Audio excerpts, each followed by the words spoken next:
So good morning, my name is Krasen Nedelchev, I'm a neurologist from Aarau, Switzerland, and I'm here at ECTRIMS speaking with Professor Walter Atwood from the Brown University in Providence, Rhode Island. Professor Atwood speaking about JC virus infection in different patients' populations.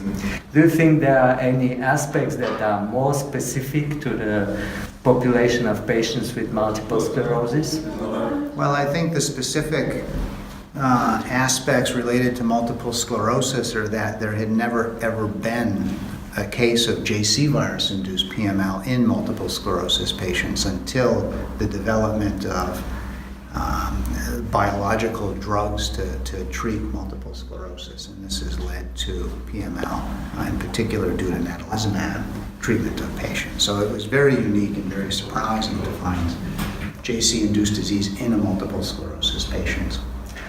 There have been many antiviral drugs tested as a treatment of JC virus infection.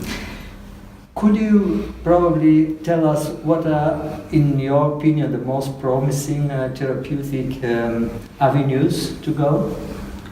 There have been many drugs tested for treating JC virus-induced PML, and many of these drugs are tested in vitro, and they show some effect in vitro. These include serotonin receptor antagonists, and in clinical trials, these have failed. Every treatment strategy for JC virus-induced PML has failed clinical trial. And the problem is that you're focusing on patients who have already active disease. They're already very sick. It's very difficult to show any effect in these patients. Drugs that have the potential for prophylactically treating patients, drugs that are useful in the treating of diseases like MS, like teriflunomide, may have the prophylactic ability to also reduce replication of a virus like JC virus. So I think these are very promising drugs. What about gene editing technologies like CRISPR? This is all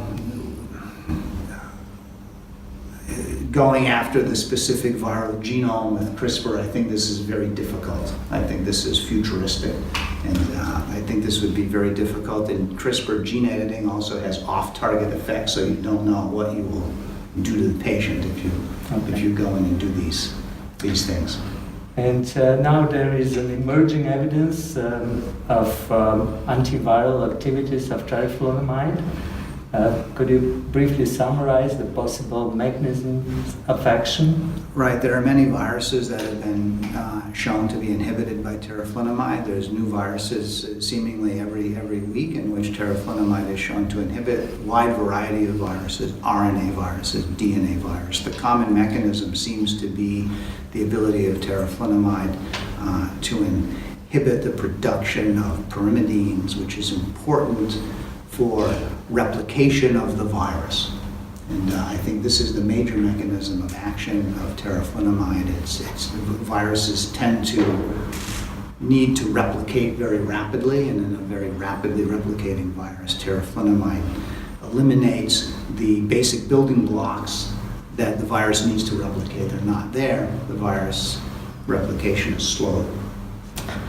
Okay, thank you for sharing your thoughts with us. Thank you very much, Okay, Professor Atwood. thank you.